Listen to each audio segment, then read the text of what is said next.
किंवा आम्हा सगळ्यांचे उमेदवार नारायणराव पाटील आजच्या कार्यक्रमाच्यासाठी अगत्याने या ठिकाणी उपस्थित असलेले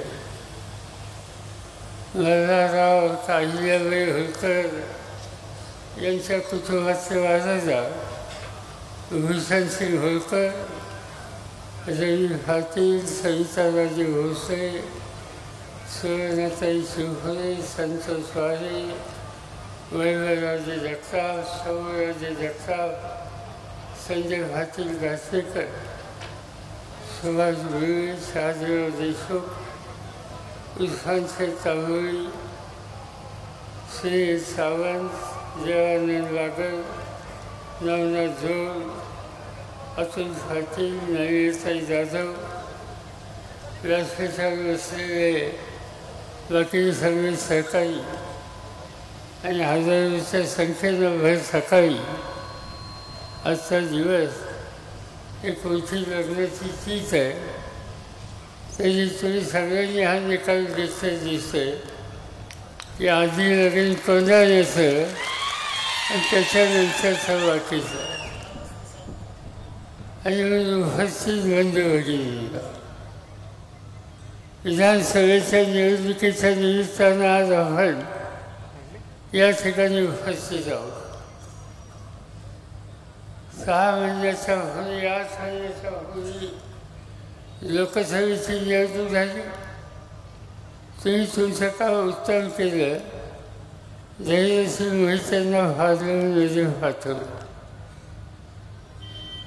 मी एकदा लोकसभेच्या निवडणुकीला उभा होतो आणि त्या निवडणुकीत सुद्धा तुम्ही मोठ्या मताने मला दिल्लीला पाठवलं. केंद्राची जबाबदारी मिळवली आणि जे काही करता येईल ते देशासाठी करण्याचा प्रयत्न केला. करमाळा तालुका याला महाराष्ट्राच्या इतिहासामध्ये एक महत्त्वाचा हिस्सा आहे. मला आठवतं आहे की एकेकाळी मी सोलापूर जिल्ह्याचा पालकमंत्री होतो आणि त्या काळामध्ये सोलापूर जिल्ह्याचं नेतृत्व हे 2 तालुक्याकडे होतं. एक करमाळा तालुका नामदेवरावजी जगताप यांच्या नेतृत्वाखाली आणि दुसरा माळशिरस तालुका स्वर्गीय शंकररावजी मोहिते पाटील यांच्या नेतृत्वाखाली. अनेक वर्ष या जिल्ह्याचा कारभार या उभयतांनी केला. सामान्य लोकांना संघटित केलं आणि त्यावेळेचे देशाचे राज्याचे नेते कैलासवासी यशवंतराव चव्हाण यांच्या भाटीची हव्याच्या शक्ती होती. मला आठवतं आहे की महाराष्ट्राच्या विधानसभेमध्ये कैलासवासी यशवंतराव चव्हाणांच्यावर प्रखरनिष्ठ असलेल्या व्यक्ती याची जर आपण नोंद केली तर नामदेवराव जगतापांच्या नावाशिवायची कधी खुली होत नव्हती. आणि नेतृत्व स्वीकारलं तर त्याला साथ द्यायची, त्याच्या तडजोड करायची नाही, ही भूमिका करमाळा तालुक्याने नेहमी घेतलेली होती.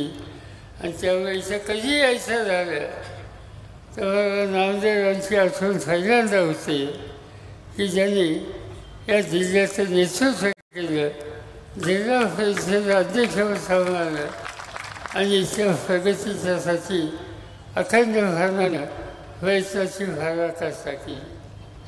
आणि मला आनंद एका गोष्टीचा आहे, तो वारसा चालवण्यासाठी जयाचं असतील, त्यांचे सहकारी असतील, त्यांनी ती भूमिका आजपर्यंत जतन करून ठेवलेली आहे. त्याच्याबद्दल त्यांना मी अंतःकरणापासून या ठिकाणी धन्यवाद देऊ इच्छितो. निवडणूक विधानसभेची आली, लोकसभेच्या निवडणुकीमध्ये त्याच्या आधी महाराष्ट्राची स्थिती चांगली नव्हती. पण लोकसभेची निवडणूक आल्याच्या नंतर आम्ही विविध पक्षाच्या नेत्यांना एकत्र केलं आणि त्याला सामोरं जायचा निकाल घेतला. महाराष्ट्रामध्ये एकंदर 48 खासदारांच्या जागा होत्या. आम्ही विरोधकांची एकेकीने निवडणुकीला सामोरं गेलो. 48 पैकी तुम्ही लोकांनी 31 जागा आम्हाला लोकांच्या बाजूला दिल्या आणि एक मोठा विजय देशाच्या भारताच्या निवडणुकीमध्ये करण्याच्या संबंधीचा इतिहास तुम्ही लोकांनी घडवला होता. दिल्लीमध्ये बहुमत आम्हाला मिळालं नाही. आमची इच्छा होती की बहुमत मिळावं, पण ठीक आहे, नाही मिळालं तरी या राज्यातनं 30 खासदार हे जे तुम्ही निवडून दिले त्या 30 खासदारांच्या शक्तीमुळं आम्ही महाराष्ट्राच्या अनेक प्रश्नाची सोडवणूक करण्याच्यासाठी तुम्ही दिलेल्या खासदारांच्या शक्तीचा आम्ही आज त्या ठिकाणी उपाय करतो. अनेक गोष्टी सांगता येतील. शेतीमालाच्या किमतीचा प्रश्न, ऊसाच्या किमतीचा प्रश्न, बंद भरलेल्या कारखान्यांचा प्रश्न, नव्या पिढीच्या तरुणांना हाताला काम मिळण्याचा प्रश्न, महिलांचा सन्मान राखण्याचा प्रश्न, समाजातले अल्पसंख्याक आहेत त्यांच्या हिताची जपणूक करण्याचा प्रश्न, अनेक प्रश्न आज महाराष्ट्राच्या समोर आहेत आणि देशाच्या पातळीचे आहेत. ते मांडण्यासाठी तुम्ही जे सगळे खासदार निवडून दिले त्याच्यामध्ये धैर्यशील असतील, आजूबाजूच्या राज्याचे खासदार असतील, यांची सामूहिक शक्ती ती आम्हाला उपयोगी ठरते आणि त्याचं 100% श्रेय तुम्हा लोकांचं आहे का निवडणुकीमध्ये तुम्ही लोकांनी साथ दिली. आज काय चित्र आहे? महिलांचा विचार करा. आज ज्यांच्याकडे सत्ता आहे त्यांनी सांगितलं की आम्ही महिलांचे प्रश्न सोडवतो. चांगली गोष्ट आहे. महिलांची प्रश्न सोडवण्याच्या संबंधीची भूमिका ही मोदी साहेबांनी घेतली, त्यांच्या सरकारने घेतली.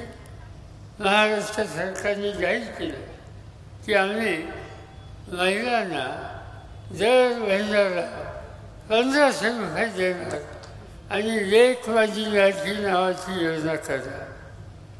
अशी गमतीची गोष्ट आहे. 1500 रुपये महिलांना देणार एका बाजूने. आज महाराष्ट्रात महिलांची अवस्था काय? हल्ली युती सरकार आहे. या युती सरकारच्या काळामध्ये महिलांच्यावरच्या अत्याचाराची संख्या गेल्या 2 वर्षामध्ये महाराष्ट्रामध्ये किती महिलांच्यावर अत्याचार झाला याची आकडेवारी आम्ही सरकारकडनं मागितले आणि ती आकडेवारी काय सांगते? 2 वर्षामध्ये महाराष्ट्रात 67,381 एवढ्या महिलांच्यावर अत्याचार करण्यात आले. याचा अर्थ दर तासाला 5 तक्रारी महिलांच्या अत्याचाराच्या या महाराष्ट्रामध्ये नोंद आहे. दुसरी एक गोष्ट आहे, महाराष्ट्रात आणखी एक चिंतेची गोष्ट आहे. महिला ह्या बेफारचा होणार. आज त्याची माहिती घेतली. महाराष्ट्राचा नंबर आज बेफारचा होण्याच्यामध्ये सर्व देशात 3रा आहे. राज्यातील बेफारचा मुली आणि महिला याची आकडेवारी आम्ही सरकारकडनं मागितली. तुम्हाला आश्चर्याचा धक्का होतो की आज मी महाराष्ट्राच्या महिला आणि मुली ज्या बेफारत आहेत त्यांचा आकडा 64,000 आहे. आता 64,000 घराच्या लेकीबाई कुठे गेल्या त्याचा पत्ता नाही. कुणी हलवा केली हे माहिती नाही. घरी ते येऊ शकत नाही. एका बाजूने अत्याचार आणि दुसऱ्या बाजूनं हा निर्भरता होण्याचं संकट। याचा अर्थ एकच आहे की स्त्रियांचं संरक्षण करण्याच्यासाठी आज ज्यांच्या हातामध्ये राज्य आहे त्यांच्याकडून हा प्रश्न सोडवला जात नाही। आमच्या बहिणींचं आमच्या मुलींचं रक्षण जे सरकार करू शकत नाही त्यांना सत्तेवर बसण्याचा अधिकार नाही, हा निकाल उद्याच्या निवडणुकीमध्ये घेतला पाहिजे। आज या ठिकाणी मी येत असताना बघत होतो मोठ्या संख्येनं या सभेला जाण्याच्यासाठी तरुणांची यादी होती। अनेक तरुण त्या ठिकाणी येत होते या सभेच्यासाठी। या तरुणांना बघितल्याच्या नंतर एका बाजूला मला आनंद होतो की उद्या राज्याची शक्ती आहे आणि ही शक्ती आपण राज्याच्या हितासाठी वापरू शकलो तर राज्याचा चेहरा बदलण्याची ताकद या तरुणांच्यामध्ये आहे।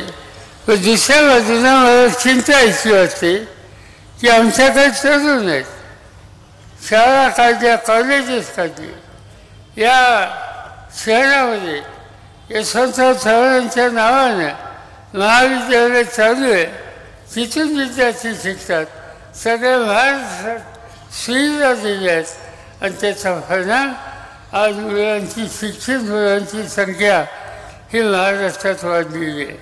याचा आनंद आहे, त्याच्याबद्दल दुःख करून व्हायचं कारण नाही।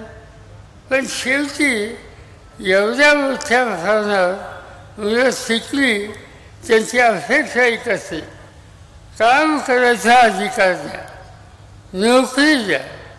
महाराष्ट्राच्या कानाकोपऱ्यात देशाच्या कानाकोपऱ्यात अर्ज घेऊन ही तरुण पिढी हिंडते, पण त्यांना काम करण्याचा अधिकार किंवा नोकरीचा अधिकार हा मिळत नाही आणि त्याचा परिणाम आज बेकारी वाढली।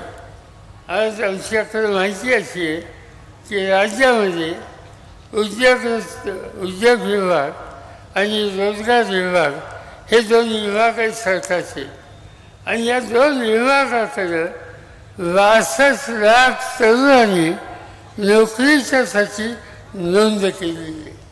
याचा अर्थ शिकलेल्या 62 लाख मुलांना या राज्यात नोकरी मिळू शकत नाही। कशासाठी राज्य चालवायचं? जे राज्यकर्ते आहेत त्यांची जबाबदारी की या संबंधी काही ना काहीतरी करायचं, पण या तरुणांच्याकडं झुंकून बघायची तयारी आजच्या राज्यकर्त्यांची नाही आणि त्यावर तरुणांच्यामध्ये एक प्रकारची निराशा ही होते आणि निराश झालेल्या तरुणाई ही शेवटी देशाच्या दृष्टीनं चिंताजनक स्थिती तयार करते आणि त्यामुळं जो तुमच्या हाताला काम देऊ शकत नाही त्या लोकांच्या हातात सत्ता द्यायची नाही, उद्याच्याला या तरुण पिढीला काम द्यायचा अधिकार हा दिला पाहिजे आणि त्यासाठी पावलं टाकली पाहिजे।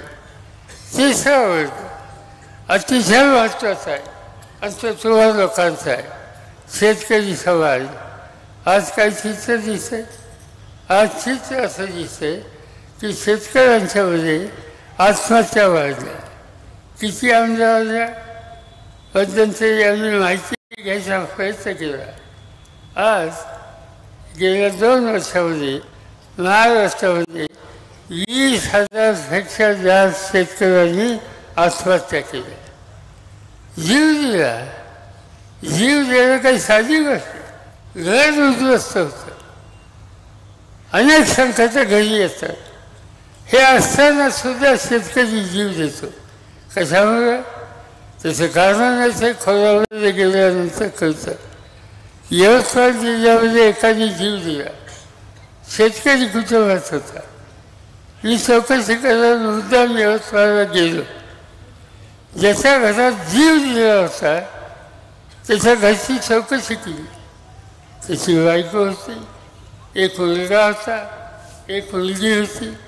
मुलीचं लग्न ठरलं होतं, मुलगा शिकत होता। त्या माऊलीला जाऊन विचारलं की तुझ्या मालकाने जीव का दिला? रडत रडत तिने सांगितलं की आमच्या भागामध्ये 2च पिकं आहेत, एक कापूस आणि दुसरं सोयाबीन.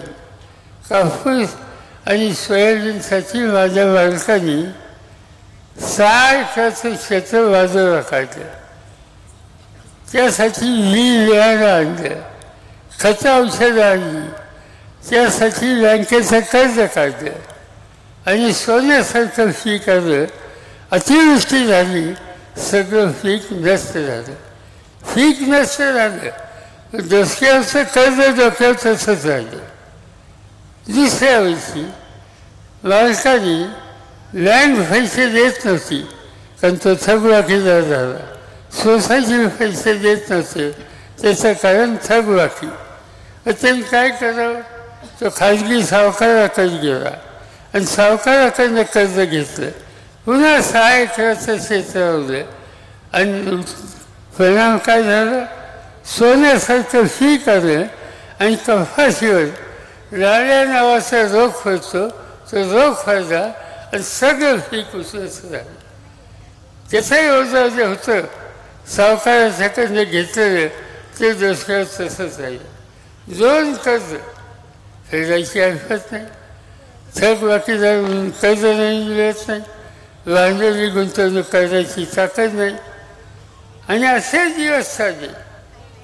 एक दिवशी सावकारांनी तगारा माझे पैसे टाक, तो देऊ शकला नाही. त्याच्या घरातली भांडी कोणी बाहेर काढली. त्या ग्रस्ताला ते सहन झाले. मुलीचं लग्न ठरले, काही पाहुणे येणार आहेत आणि त्यांच्यासमोर घरातली भांडी बाहेर काढणं ही आमच्या सन्मानाच्या दृष्टीने अतिशय वाईट गोष्ट आहे. ते त्याला सहन झालं नाही. दुसऱ्या दिवशी बाजारात गेला, इंजिनची वाटली घेतली, गटागटा फेरला आणि जीव देऊन टाकला. शेतकरी जीव असा देतो, काहीतरी कारण नाही. त्याची शेती उद्ध्वस्त व्हायला लागली. त्यामुळं त्याच्या डोक्यावरचं कर्ज फेडण्याची ताकद झाली नाही. त्यामुळं नाईलाजाने या चौकाला जाण्याची भूमिका आज शेतकरी करायला लागले. आणि ज्या राज्यामध्ये 2 वर्षामध्ये 20,000 लोक, 20,000 शेतकरी आत्महत्या करतात, याचा अर्थ राज्यकर्त्यांनी शेतकऱ्यांच्या प्रश्नाकडे हवं तसं लक्ष दिलं नाही, हाच त्याचा निष्कर्ष आहे. आणि म्हणून आत्महत्या शेतकऱ्यांची थांबवायची असते, महिलांचे अत्याचार थांबवायचे असतील, तरुणांच्या हाताला काम द्यायचं असेल तर राज्याच्या कामाच्या पद्धतीमध्ये बदल केला पाहिजे. तो बदल कसा करायचा, उद्याच्याला 20 तारखेला मत द्यायचा अधिकार तुम्हाला सगळ्यांना मिळेल. आणि तो अधिकार मिळाल्याच्या नंतर त्या अधिकारानुसार तुम्ही मतदान केंद्रात जाणे आणि जी मतपत्रिका तुमच्यासमोर असेल ती आज हा शेतकरी असेल, महिला असेल, तरुण असेल, यांच्या प्रश्नाची सोडवणूक करण्याची ताकद महाविकास आघाडी या संघटनेच्याकडे आहे. आणि या संघटनेच्या वतीनं या मतदारसंघामध्ये आम्ही सगळ्यांनी नारायण भाटांची उमेदवारी या ठिकाणी दिलेली आहे. त्यांच्या उमेदवारीच्या समोर त्यांचं जे चिन्ह आहे, तुतारी फुंकणारा शेतकरी त्याच्यासमोरचं वचन द्यावा, बहुमत द्या. तुम्ही राज्याचं बहुमत आम्हाला लोकांच्या हातामध्ये दिलं तर मी तुम्हाला खात्री देतो की या प्रश्नाच्या सोडवणूक करण्याच्यासाठी आम्ही लोकसत्तेचा वापर करू. उगीच सत्ता हातात घेतली नाही. अनेक वेळेला तुम्ही लोकांनी माझ्या हातात सत्ता दिली, मी देशाचा शेतीमंत्री झालो आणि त्यावेळेला शेतकऱ्यांच्या कर्जाचा प्रश्न होता. त्याचा सुटका करण्याच्यासाठी 70,000 कोटीचं कर्ज माफ करून टाकलं. आणि इथंच नाही, नंतरच्या काळामध्ये कर्जाला, पीक कर्जाला व्याजाचा दर 12% होता, तो 6% झाला, तो 3% झाला. आणि जिथे जिल्हा बँका चांगल्या आहेत त्या बँकांना सांगून काही जिल्ह्यात तो 0% सुद्धा आला. कदाचित दृष्टी असते, लोकांचं सहकार्य असं तर संकटातून बाहेर काढायला मार्ग निघू शकतो. पण आज ज्यांच्या हातात सत्ता आहे, मग ते देवेंद्र फडणवीस असतील, त्यांचे सहकारी असतील, यांना कमी किंमत शेतकऱ्याची नाही, त्यांना शेतकऱ्याच्या प्रश्नाची जाण नाही, फक्त टीका टिप्पणी करणं एवढंच काम करणाऱ्या लोकांना तुमच्या प्रश्नाच्या सोडवणुकीची आस्था नाही, ज्यांना तुमच्याबद्दल आस्था नाही, त्यांच्याबद्दल आम्हालाही आस्था नाही, आम्ही तुम्हाला दाराशी उभं करणार नाही, मताचा दोघं तुम्हाला देणार नाही, हा निकाल तुम्हाला घ्यावा लागेल. अनेक गोष्टी सांगता येतील, स्थानिक गोष्ट आहेत, बंद पडलेले कारखाने ते लाईनीत कसे लावायचे हा प्रश्न आहे.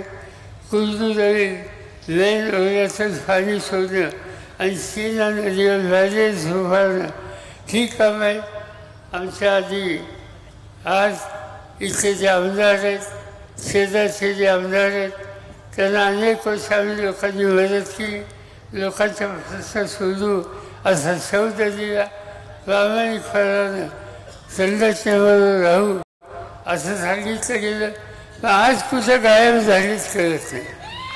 या लोकांनी सीना नदीवर बॅरेजच उभारणं यासाठी शब्द त्यांनी दिला होता, लेन ओढ्यात पाणी सोडण्याच्या संबंधी शब्द दिला होता, आणि लोक मला सांगतात की हा शब्द पुरा केला आहे. अरे लोकांच्या जातो, लोकांना शब्द देतो, त्याची किंमत ठेवली जात नाही. त्यांनी मत मागायचा अधिकार गमावलेला आहे, त्यांना आम्ही मताचा धोका देणार नाही, हा निकाल तुम्हाला घेतला आणि हे सांगावं लागणार. ठीक आहे, तुमची कारखानदारी वाढवली, माझी काही तक्रार नाही. मी तर ज्या काळात या जिल्ह्याचा संपर्कमंत्री होतो त्यावेळेस माझं रेकॉर्ड करा, जास्तीत जास्त पैसे मग बबनदादा सांगतील किंवा सहकारी सांगतील त्यांना मी दिलं. हा महाराष्ट्राच्या रेकॉर्डमधला हिस्सा आहे. कुठलंही काम घेऊन आला तर माझी मान्यता असायची, आणि त्याचा हेतू हा होता की तुम्हा सगळ्यांच्या हिताची जपणूक प्रामाणिकपणाने ते करतात, अशी एक समज माझ्या सरकारचा होता. पण नंतरच्या काळामध्ये लक्षात आलं की हे जे काही करतात ते शेतकऱ्यांच्यासाठी नाही, गावच्या लोकांच्यासाठी नाही, मग तो कर्मचारी असेल, तो वाडा असेल, तिथे त्यांच्यासाठी नाही. जे काही करायचं ते पहिल्यांदा आपलंही स्वतःचा स्वार्थ याशिवाय दुसऱ्या गोष्टीकडे लक्ष दिलं नाही. आणि जो स्वतःच्या स्वार्थाचा विचार करतो त्यांना आपल्याला इतकी सहकार्य करण्याची आवश्यकता नाही. आणि त्यासाठी आत्तापर्यंत कौतुक झालं, ते खूप झालं. आता या निवडणुकीमध्ये खरं चित्र त्यांचं आणि तुम्ही सत्याच्या संदर्भात काय करू शकता या भागाचा निर्णय हा उद्याच्या 20 तारखेच्या मतदानामध्ये तुम्ही लोकांनी केला पाहिजे, हे या ठिकाणी मी सांगू इच्छितो. अनेक छोटे मोठे प्रश्न आहेत. आज विजेचा प्रश्न आहे, पाण्याचे प्रश्न आहे, याचा मार्ग काढावा लागेल, एकत्र बसावं लागेल. नारायण आम्हाला तुम्ही निवडून द्या. उद्याच्या निवडणुकीमध्ये ते आल्याच्या नंतर नारायण आव्हानाला घेतो, धैर्यसिंह मोहित्यांना घेतो, बाकीचे महाविकास आघाडीचे जे कुणी आमदार निवडून येतील त्यांना बरोबर घेतो. मी स्वतः त्यांच्यावर बसतो, अधिकाऱ्यांना बोलवतो, आणि हे प्रश्न कधीच सुचत नाहीत हे आम्ही बघतो. मी तुम्हाला खात्री देतो की तुमच्या प्रश्नाची सोडवणूक करण्याची ताकद आम्हा सगळ्यांच्यामध्ये, तुमची ताकद आणि शक्ती नारायण आव्हाच्या मागे उभी करा आणि मोठ्या वचनच्या विजयी करा, एवढंच या ठिकाणी सांगतो. आणि पुढच्या सभांना जाण्याच्यासाठी परवानगी घेतो. जय हिंद, जय महाराष्ट्र.